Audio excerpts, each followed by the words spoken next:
Artist and filmmaker Cory Trépanier has explored Canada's picturesque Arctic, and his paintings and films attempt to connect Canadians to their country's beautiful landscapes. And so joining us now to take us through this connection is Cory Trépanier. Hello, welcome to the agenda in the summer. Pleasure to be here, thanks. Okay, we're going to be talking a lot about the link between nature and art, but just sort of set the table for us here. To what extent do you think we as Canadians have lost touch with the natural world? Oh, I think it's an increasingly big problem these days. Obviously, in this day and age, our attention is drawn in so many different ways, and the devices that we have in our pockets to iPads, everything, I think it's a challenge. It's a real challenge that, that unfortunately a lot of people are missing out on the benefits of connecting with nature, especially a lot of young people, as they probably weren't raised in an environment that really introduced them to nature in very much. So it's a big challenge, and I think we're losing ground there probably. Okay, what role have artists, yourself and others, played in bringing awareness to the wilderness, do you think? Well, myself as an artist, my focus is and my passion is painting the Canadian wilderness and getting out there. And I believe the opportunity that I have with my work is, and other artists who have painted the wilderness, is to present to people a passionate view of these places that few people maybe get to see. And there's something very human about the interaction of the brush and the canvas and the actual pouring oneself into a work of art like this that can speak to people in a way that maybe a lot of slick, digital images don't. And so I think that's maybe one of the advantages that art can have. Mind you, it's very much a one-on-one type of experience when it comes to an original, and so all these other forms of media can help assist with sharing that. Okay, that's interesting that you say that, because you do film as well as traditional, paint on canvas. We will talk about why you choose to do that in a sec, but I want to bring up a couple of examples of other artists who have contributed to our appreciation for wilderness. The first one we're going to bring up, this is called Summer Shore, Georgian Bay. It's by Thompson. When you look at this painting, what's it saying to you? Well, it says to me that there's an artist who really understands the land. What I like about Tom Thompson so much, there's Tom Thompson and the Group of Seven. He's a Canadian cultural icon as an artist, and as a fellow painter, what I really appreciate about Tom's approach was that he really sought to experience the land firsthand. I think at one point he was out in Algonquin Park for a month solid trying to do a new painting every day so that he could feel the weather and experience it, so that he could just put that into his art.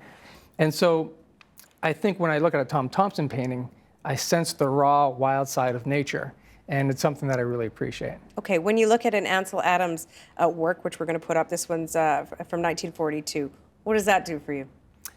Well, Ansel Adams went through some different periods, and one period in time in particular, where this particular photograph came from, he was creating these large, majestic images for the national parks in the U.S. as part of this big mural project.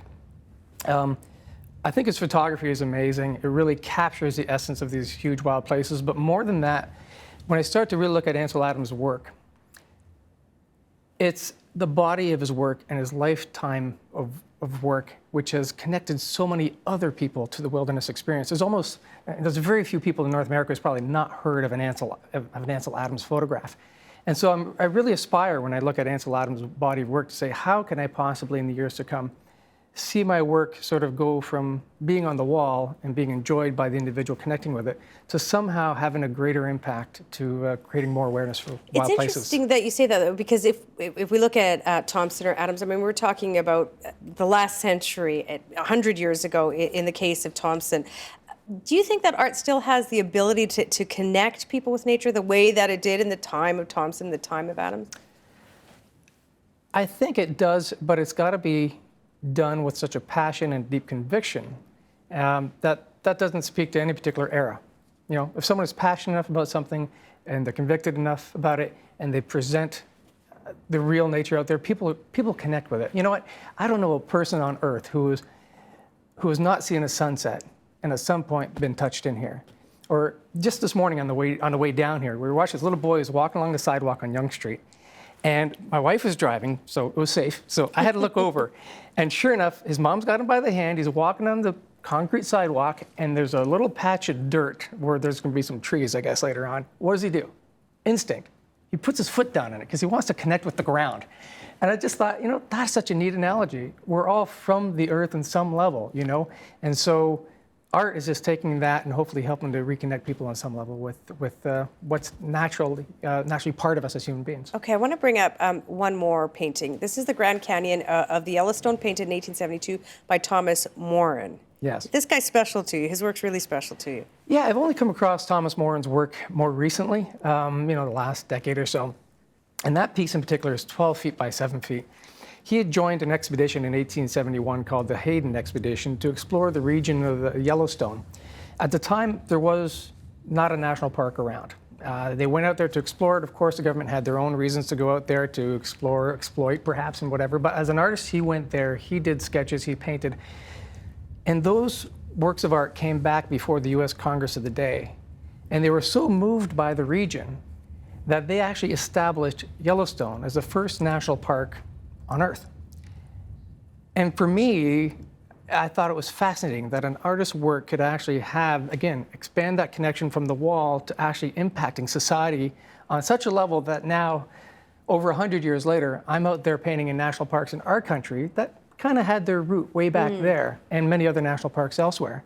And that's led to a new project for me, actually, that I launched last summer called True Wild, A Legacy for the National Parks. And in the coming years, my goal is, in my own way, in my own sort of Morin-esque kind of way, to go out to some of the grandest wilderness national parks that we have in our country and spend a month, create one major legacy painting, if you will, an 8 to 10 foot painting, a new film, a body of smaller pieces.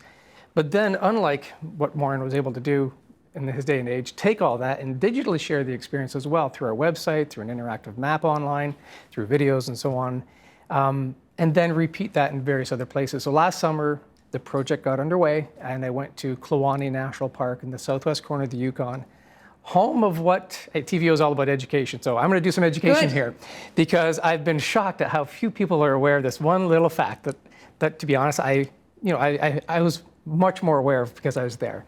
But Kluane National Park is home to the largest, highest mountain in all of Canada, Mount Logan. Right. And it is so far off the beaten path, I can understand why few people actually know about it. So I went and set up my easel at 10,000 feet and painted Mount Logan, which is a real honor and a privilege because few people have ever had a chance to do that. You're saying you think most Canadians don't know about Mount Logan or don't know about Kluane National Park? Well, both, but certainly I'd say about 95% of the people I've spoken to in the last year since we started the project were unaware that Mount Logan was the highest mountain in Canada. Okay. And many they people haven't played enough Canadian trivia games. No, I guess not. And also they thought Kluane, they thought I say in Killarney, which is a beautiful park in Ontario, which I've painted as well. But anyhow. I've never heard of Kluane National Park. I have heard of Mount Logan, of course. Okay. I want to talk about your last big project, which saw you spend a lot of time in the Arctic. How long were you up there? A total of about 3 months. Okay. In addition to painting, you also do film, and you filmed your expedition to the Arctic. Yeah. Why'd you want to do that? Well, first of all, to back it up, the project was called Into the Arctic, and actually total was about 4 months, actually. Get my trips mixed up because I did 3 expeditions across the north. The first one was to the Western Arctic, and my wife and daughter accompanied me, and we went together. Our daughters were 7 and 11 years old, and we didn't come back to our home in Caledon for 2.5 months. We got to drive across the country because we want to experience the scale of Canada, and then finally arrive in the Western Arctic. And then I followed that up with a month-long journey in the Eastern Arctic on Baffin Island, and then finish it off with almost 2 months, up a month on Ellesmere Island, and then went down to the South Central Arctic. And so my goal is to create a body of work, 40 to 50 paintings from across the north. I guess essentially, I'd painted a fair bit in Ontario before that, Georgia Bay and Lake Superior I have a passion for. And after this project I'd done then to capture that region, I said, how can I really say that I've ever really painted the Canadian wilderness?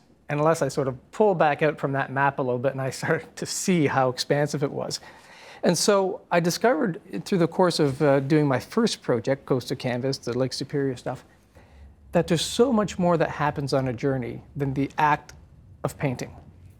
And so we start to capture and document these experiences to share with others, because I also started to realize that few people really ever get the chance to have these experiences.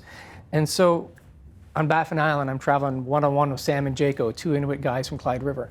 you know, that interaction, hanging out with them, taking part in their culture, being out in the tent and, you know, in some of the most marvelous places on Earth, you know, passing through the highest rock faces on Earth with glaciers hanging off them, they're kilometer-high granite coming out of the ocean, and just me and these guys, and we're camping and hanging out, and you know, having first-hand encounters with Arctic wolves, you know, 3 of them that surrounded me at my tent on Ellesmere Island and came and checked us out real close. It was just my brother and I at that point for a month.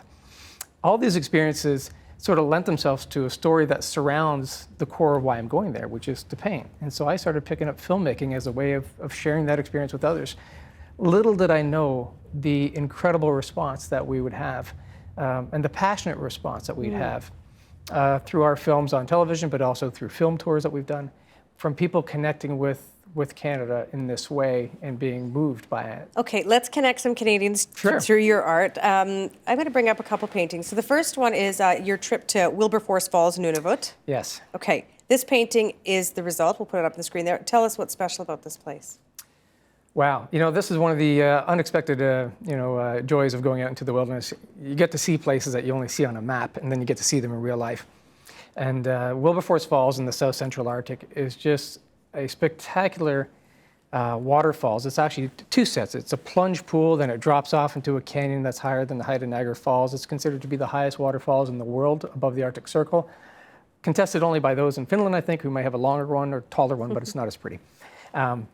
Beautiful falls.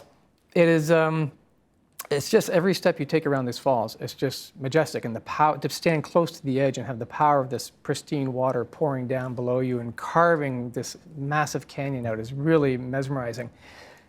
But the other thing that came about as a result of that was this sort of further appreciation that what if this place wasn't like this? What if somebody decided, hey, we're going to make a dam here? Because you can get some power from it. And, you know, it's one of the things about the national parks that I've really appreciated, that a number of places have been set apart in our country for protection and for future, for future benefits and to keep it in place. But this incredible place doesn't have anything like that. And it may not be an imminent threat to be commercialized or developed. But they've been talking 40 kilometers away about a deep seaport in Bathurst Inlet for decades now, and developing a permanent road system through the tundra for mining. And there's that balancing act of mining and stuff. Hey, I said I had an iPad, I got an iPhone, so mining is it's a necessity. But I look at a place like this, and I guess I hope to get across to your audiences that, this place should be protected. It is one of these places that I've kind of made it my personal sort of goal in life, I guess, at some point, to see if there's a way to find some protection for Wilberforce Falls. Well, I have to say to you that I have traveled to many countries, and when I looked at this painting, I was like, I want to go there. And it was shocking to me that it's far, but it's within my own country, and I didn't know that this existed. Yeah, it's another one of the joys of taking, I guess, my career beyond just the act of painting, is connecting people with all these things that I discover when I'm out there, and I kind of say, hey, I can't keep it to myself. Okay, I have to ask, we put up 2 paintings of yours now. Is that first painting where the rainbow is? Was that really there? Oh, absolutely. And it's and the challenge with that, and that's a painting I'm presently trying to wrap up this summer, which is why I'm not doing any big trips this summer. The large version is 7.5 feet tall by 5.5 feet wide. Okay. The continual mist that is rising out of the canyon, it's not a rainbow as much as a prism of light, and it was actually dancing. Right. Because the light would just dance off the various mists coming up. And that's the challenge in this big painting, is to try to make it look alive and not just like stripes of color. When you're back here doing the painting, I mean, when were you up in the Arctic? I mean, do you do this all from memory, or are you looking at your photos again to try? Oh, no, I mean, especially after a month of being out in the field, being just odd one day after another, mine becomes kind of visual overload. So I begin my paintings on location as much as possible, really trying to capture on the spot, because you can use all your senses then. And I take photographs while I'm painting, because the other thing is light can change very quickly. Sometimes you're being attacked by hordes of mosquitoes, which kind of is a challenge. Paintbrush scratch. Yeah, for sure. And so, yeah, I take some pictures as well. Okay, I want to bring up one more of yours. This is a Great Glacier. Yeah. What inspired this painting? This was up on Lake Hazen in Katunapak National Park, the very top of Canada, like 700 kilometers from the North Pole. Hiking with my brother for a 10-day hike to kick off my month up there along Lake Hazen and going into this glacier. This is where I discovered the value of a third person, because it was only 2 of us. And as a result, our backpacks were 120 pounds each, and my knees were crying out. But as we got closer, all the pain was worth it. It was, we were seeing Arctic hares as we walked along in muskox, and this massive glacier that sat up there in the Arctic in this huge, vast land. You know, something about being up there just makes you feel so small, and it humbles you. And I think it's a healthy experience for people to have, is to be humbled. And to be humbled by nature is a powerful thing. Let me ask you this. Don't take offense to this. It's a bit of a cheeky question. But Okay. when we look at the Group 7, lots of Canadian artists and their work, don't we have enough wilderness painting already? I don't think you'd ever have enough of a good thing. And you know, the other thing too, is when people think of Canadian landscape painting, generally speaking, most people think of the past. You know, and there's a lot of very talented artists out there today pursuing in their own style and their own vision of the landscape as we see it now. Good. I was hoping you would say that. Well, thanks. And there's also an element of preservation that I feel when I'm out there. You know, when I'm painting these places, I kind of wonder if some of them just might not be around down the road. And so, in a way, I feel like I'm a bit of a historian as well. You know, you're a lucky Canadian because you've seen parts of our countries which most of us have not and probably will not in our lifetimes. Given that so few Canadians have spent so much time in the Arctic, I mean, how relevant do you think it is to our Canadian identity today? Well, I think it's probably become an even bigger thing lately, especially with, you know, a lot of talk about climate change and, of course, the attention on the north. But it's part of our history. It's part of our culture to have big, wild places. You know, one thing that really inspired me a few years ago was coming across a nighttime picture of North America. It was a satellite photo, and all the lights kind of came from the U.S. and basically stopped along the border. And then there's a couple speckles as you went north, all the way to the Arctic. Canada is a wild country. And yes, most of the population is urbanized. We're in these cities along the edge of the U.S., but this is our country. This is the land that we have, and there are wonderful, you know, part of cultures up there as well that are such a part of our nation. How relevant is it? It's as relevant, I guess, as people want to make it, but I think it should be more relevant, and I hope through my work to bring more attention to these incredible places. You know, society needs places where the mind can wander as well, even if you never get there. We need places to know that there's real wild things on Earth still. Everything's connected. And you know? politically, of course, there's lots of debate about the Arctic. Well, absolutely, increasing yeah. so. Okay, do you see, when you talk to people, when they see your works, I mean, do you see a difference about how the Arctic resonates with Canadians who were born and raised here versus newcomers, people who have immigrated here, or young people? Do you see the sort of difference about how the Arctic resonates with them? You know, what I've seen is it doesn't matter where you come from. You know, I have found that people have just been awed. You know, I know I get this sense, you know, when we do the film screenings, when we show people, we showed in 11 cities, I think we showed Into the Arctic 2 on 40-foot screens. And I want to show it to people as big as you can get, as big as I could find anyway, shy of actually getting out there in person. And the sense I got from people, and this from young people, 10, 11 years old, who I was pleased sat through an hour-and-a-half long film and never walked out and never fell asleep. They're quite engaged. And older people, and it doesn't matter where they came from, there was a sense of awe and wonder. And I think that's what nature can do. It can bring a sense of awe and wonder. In this world where everything is about war and politics and this and that, we need spaces to imagine and to think good things. Okay, let me zap the wonder and take us back to politics, because as I said, I mean, there is this ongoing debate about developing the Arctic in our country. What role do you think an artist like yourself might play in that debate? You know, I feel personally, because everybody's got their own, you know, their own approach to things and what they want to do with their life. I feel my role personally as an artist is to try to bring awareness to the incredible beauty of the places that I paint. And in so doing, I hope that people will fall in love with them just maybe a little bit more. And when you care for something, you then have an engaged reason for taking care of it, or whatever decisions are going to be applied to it. So I guess that's how I kind of see what I'm doing. What I do is I hope that you will look at it, and then maybe when some decision comes up about what our country will do with these places, that you'll be more passionately engaged with the conversation and maybe have a view of it that way. You know, what's interesting about that, to get to these places, you either have to drive or fly, which arguably is, you know, contributes to these beautiful places, these pristine places disappearing in the first place. It can seem as a bit of a contradiction, but you know, I look at people who live up where I live in Caledon, and some of them have 10,000 square foot homes. you know? I mean, it's how you live as a whole. And so for us, you know, we try to keep a very small footprint year-round. So if I go take a trip somewhere else, yes, I might have to take a plane, but that's also life. And it's, but at the same time, I'm doing as best I can on the rest of my life to really try to make less of an environmental footprint in what I'm doing. As you talked about, you go up and, I mean, you're painting landscapes, but you're meeting people all the time in the Arctic. How do you connect people living in the North, where the Arctic is just it's where they live, it's a daily reality, to we in the South, people especially living in cities, where the Arctic remains in this sort of romantic, abstract way? Well, as one individual can only do so much, but what I have done personally has been, you know, that's where the filmmaking, I think, has really allowed me to reach beyond and make that connection more so than I could probably just with the paintings alone. And so creating films from these journeys, having them air, and, you know, a bunch of different channels here and some channels overseas.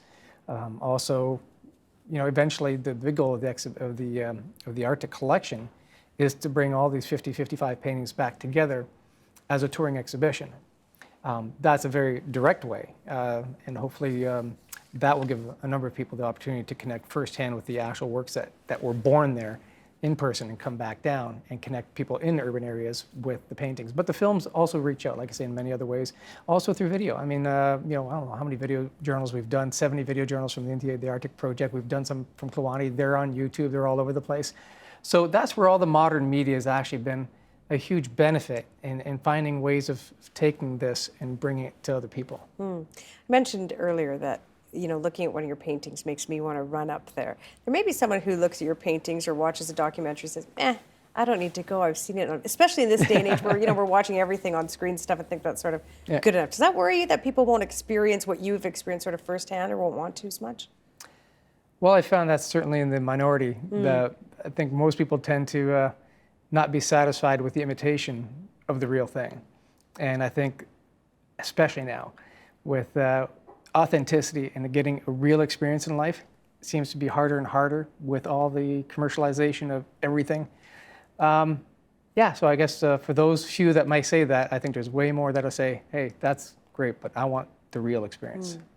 Your next project, the one that you're working on currently, the National Parks Project, you're going to visit all our national parks? Well, the goal for this is for me to explore some of the wildest of them, in particular that are, again, kind of remote and hard to get to. So on my list would be potentially, ideally for 2015, would be the Torngat's in northeastern Labrador. Torngat's, okay. The Torngat Mountains, yes. And then there's Nahanni in Northwest Territories.